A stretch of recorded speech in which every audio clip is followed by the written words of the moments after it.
নওগাঁর মান্দায় হত্যা চেষ্টা ও ছিনতাইয়ের একটি মামলাকে সাজানো ও মিথ্যা উল্লেখ করে তা প্রত্যাহারের দাবিতে মানববন্ধন ও প্রতিবাদ সভা করেছে ভুক্তভোগীর পরিবার ও এলাকাবাসী।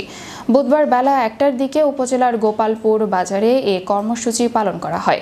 প্রতিবাদ সমাবেশে বক্তব্য দেন শিশোইল গ্রামের মোসলেম উদ্দিন, ইমরান হোসেন, মনসুরা বিবি ও আব্দুস সাত্তার। বক্তারা বলেন, হত্যার চেষ্টা ও ছিনতাই মামলার বাদী শিশোইল গ্রামের আব্দুর রৌফ এলাকায় চোর হিসেবে পরিচিত। মোবাইল ফোন, ছাগল চুরি সহ তার বিরুদ্ধে একাধিক চুরির অভিযোগ রয়েছে।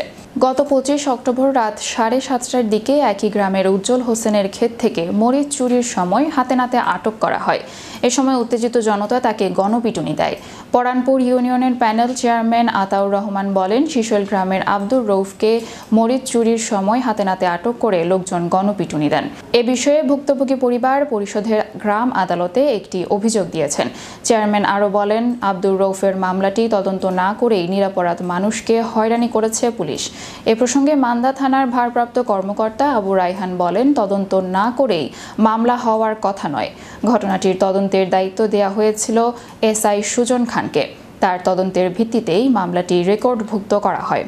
আমরা আর আগে থেকেও চুরি হয়, কিন্তু আমরা বলতে জানি না যে কে চুরি করে। পরে হচ্ছে আমার মামারা মনে করেন যে ওই ঝালে ভিড়ে পড়া দেয়, রাত্রে একটু একটু করে যাই, যা দেখে যে কে চুরি করে এটা ধরার জন্য। তো আমাদের ক্ষেতে মরিচ চুরি করে, মরিচ চুরি করার পরে আমরা হাতে নাতে ধরছি, ধরে কিছু মারধর হয়। মারধরের পরে তাকে সবাই গ্রামের পাড়াবাসী মারামারি করে, মারধর করে।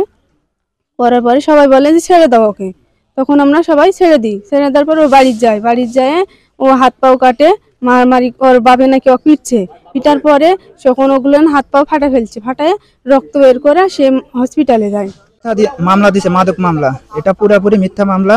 এই মামলা প্রত্যাহার চাই আর আব্দুর রৌফের বিরুদ্ধে কঠোর শাস্তির ব্যবস্থা গ্রহণ করুক।